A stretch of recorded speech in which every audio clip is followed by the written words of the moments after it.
Yes, welcome. Thank you very much. Good evening. My question is to Dr. Beautiful. Really loved your presentation.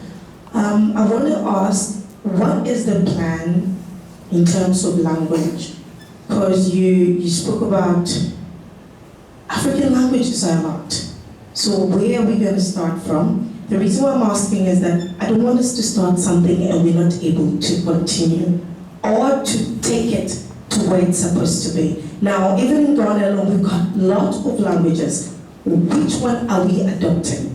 Because if we to start with Chi, for instance, the Ghana are going to protest, the Ewe are going to protest, the Tabani. So which one are we going to use? And even as Africans, if we want to take one language that to run with, which one are we going to do? Or are you planning on putting all languages, major languages together to form one language so that at least all of us can begin to learn that one?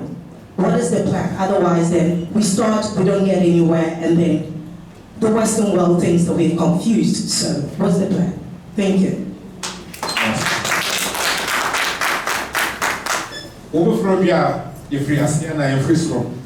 If you're going to climb a tree, you start from the bottom, not from the top. I would say start anywhere, but for me, I think the most viable one in the Ghanaian context is Chi. One of our problems is what in the US we call a crabs in the bucket type of syndrome, which is where rather than lifting up one single African, we'd rather all of us to be under the heel of our real enemies, these Europeans, Eurasians I should say, because Europe and Asia are really one thing. So don't disambiguate the Chinese or disaggregate anybody else.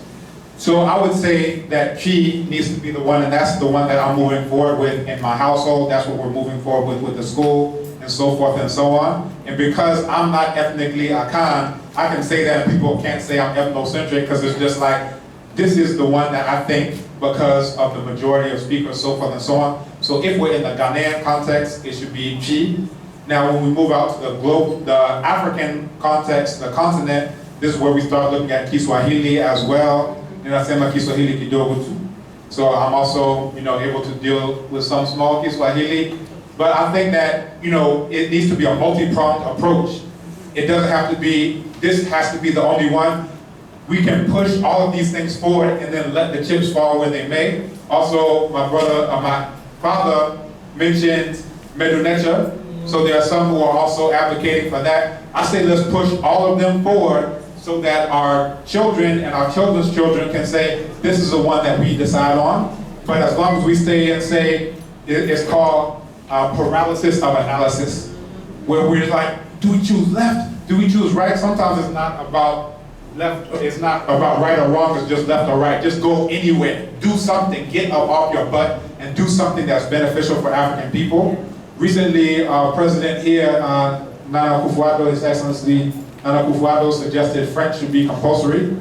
This is in a place where people don't know anything about history. You mentioned Imhotep and they say, did you sneeze? You mentioned Hatshepsut and said, do you cough? You understand? They don't know anything about history, but what should be compulsory is French. Meanwhile, we have people who don't even speak English well. This is the one we said we took back from 1957, from time immemorial. We can't even do that one right, much less, and even the African languages. All the studies show that children learn best in their mother tongue. Yes, yes. Now, we had a program, not all these other programs to implement African languages, and even that one we didn't get right, so now we're gonna add French on top of that. You understand? So for me, I say choose an African language in Ghana, Chi, continent, Kiswahili, or Hausa, or Jula, any of the Mende languages, or Fula, any of those languages. Do something, but make sure that it is beneficial for African people instead of let's all be under common enemies, white folks. Can I ask a quick question just to add to that?